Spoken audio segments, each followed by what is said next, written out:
asked me to speak today. We're neighbors. In fact, we have beehives just 2 blocks from here, directly that way. We're behind Testa Produce. It's one of our 3 sites. Chicago Honey Co-op is what we call ourselves. We take care of about 60 hives in Chicago. Some are for institutions and some are ours. We go to market and have gone to farmers markets now for 11 years. Quite an experience. I met Ed Hubbard, I guess 2 years ago at the plant. Mm-hmm. And there was this amazing thing going on there. They asked people to come and speak about urban farming and how to make a business out of it. How you keep a business, and it was really, again, really it's an honor to be asked, and it was also a challenge to talk about how to make a business out of it and make a business that works. But we've been in business for 10 years. Miraculously, we do education, we do production of honey and other products in the hives. We have an online store, which kind of keeps us limping through the winter. So one of the great things about Chicago is that beekeeping is perfect here. It's one of there's a smorgasbord of food for insects. Mostly because of what humans do. Humans plant everything they can get their hands on, and then it spreads, sometimes invasively. But an obvious thing would be the shade trees in Chicago. Linden trees, for example, produce some of the best honey in the world. All beekeepers know this. And in Chicago, there are literally millions planted as shade trees, almost on every block. So that's just one small example of how we can do this.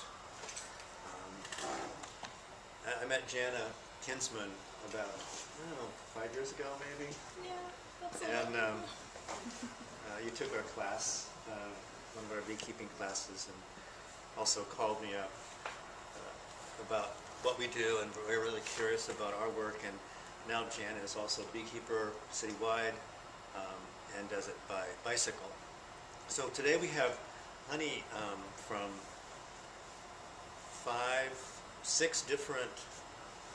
7 different sites. I'm going to name the sites that honey we brought. This is from the hives we took care of, we still take care of at the Museum of Science and Industry. We've been keeping bees there for 4 years. And those hives are incredibly productive. They have 4 hives. They own those hives, we just maintain them. That's completely different than any of these honeys. I will add, I don't know why. It's so light. It's really different. It's unbelievably light. This larger jar is from us, and that's from the Austin neighborhood, which is really far west by Columbus Park, 290 and on the edge of the city. If you've never been to Columbus Park, please visit it someday. It's one of the most beautiful parks in the city, and designed by a great architect, Jens Jensen. And this is also from our bees, and it's this is from Testa, just 2 blocks away. And then why don't you tell us where those are from? Yeah. I'm going to remember.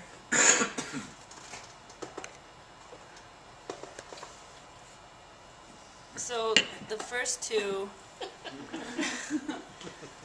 are from there's this overgrown, it was once a community garden on the west side, the Al Raby Garden. And before it was a garden, it was like a double lot where kids rode like dirt bikes, and it was like had all these berms built up for like dirt bike racing. And then it got turned into a community garden, and then the community garden kind of got abandoned. but it's right by the Al Raby School, so that's why we call it Al Raby. So there is a north hive and a south hive there, and so we harvested those two hives separately just to see if they would taste different, and they totally do. And then we have Queen Michael, which is not named after this Michael, but another Michael, who alerted me of a swarm of bees.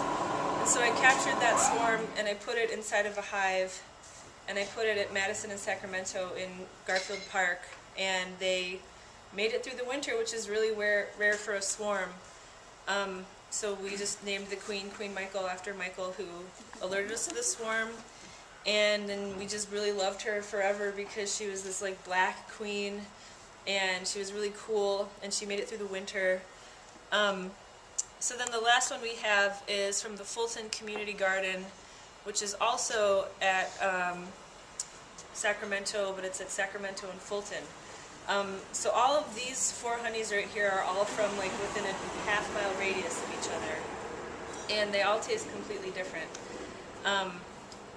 So you can try all of them and come up with your own flavor notes, but it's just amazing what, I don't know how each hive can have its own separate flavor.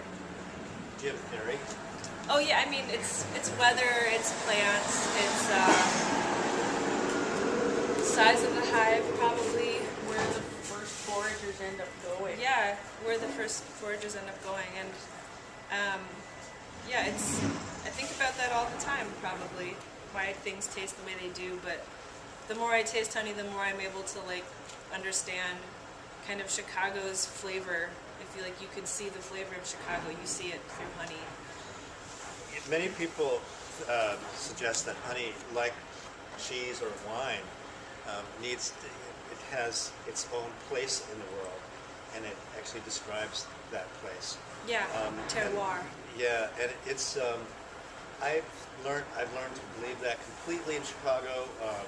First of all, the honeys are really delicate, really fine honeys. I mean, when I first started beekeeping in Chicago, I've been beekeeping since I was 12 in Kansas and Missouri, but when I moved to Chicago at 19, I really missed it, and so I started again in my early 20s on rooftops, and I didn't even know if it would work. I stupidly didn't understand the horticultural aspect of the city, but the first year from 2 packages, I got 400 pounds of honey or something. It was just amazing, and it was really delicious.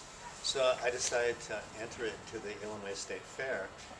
I'd never done that, but somebody suggested it. I thought, well, why not? I know it'll win a prize, and it won a blue ribbon for category of light honey, 20 pounds of light honey. I tell everybody that story, by the way. And I thought, well, I'll, first time and the only time I'll probably ever do that. But it was really, it proved something to me that this is very high quality honey. And if you're a beekeeper and read about beekeeping, you know why. There's also something else that is you should know about Chicago, and that because of the farms that were here, and especially because of the stockyards, so many things got moved around by horse, buggy, train, trucks, hay, straw, food for all the livestock, and it got scattered, and it's still with us. And if you go to an empty lot in Chicago, you'll find every clover that can be grown in the upper Midwest, the greatest growing in the world. They're all still there. All those clovers are still there. And those with the hay, still, is food for many animals.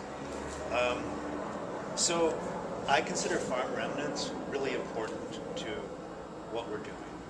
I mean, yes, there's the horticultural aspect of trees and gardens, and the fact that people plant things.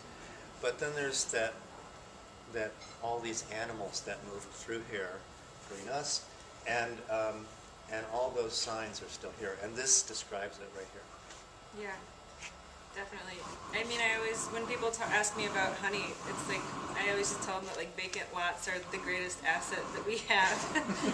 And they're like an eyesore and it's a problem for a lot of people, but it really sustains the bees, I would say, in like midsummer. Because in spring, that's when like all the trees flower, but you don't get many trees blooming after like late June. And so then the bees are going towards all the clover and thistle and everything that's like summer blooming. Yeah, and if you don't know what sweet clover is, our honey is often partly white sweet clover. This year especially, I think, Yeah. has a really strong base flavor is the white sweet clover. And sweet clover isn't short, it's tall. It gets to be 6 feet tall. So you may have seen it along railroad tracks or something. I mean, there's a big field of it where our bees are right over there, but that's a very important aspect to this honey here. And it's also considered the best honey plant in the world. I mean, in all the books. It's prolific. It is. Especially when you get like a whole field of it. Yeah, Then and it's it also- sustains so many. Yeah, it's also worldwide. It exists worldwide. Nobody knows its origin, white sweet clover. It might be Asian. Nobody's sure. So, should we taste Yeah, some honey? everybody Yeah, please yeah. come try Yeah. some. So, a lot of people buy. Please. So a lot of people buy honey in the store. What is the advantage of buying it like this versus buying it, say, in the store? Well, the Please best only thing is use that you're toothpicks with the honey also, by the way. This is from the Al-Rabi hives. you're supporting the local producer. These are the two I like to different say. Right. That's important. The store-bought Delicious. honey is often a mixture from honeys all over the world, and you don't know what's in it.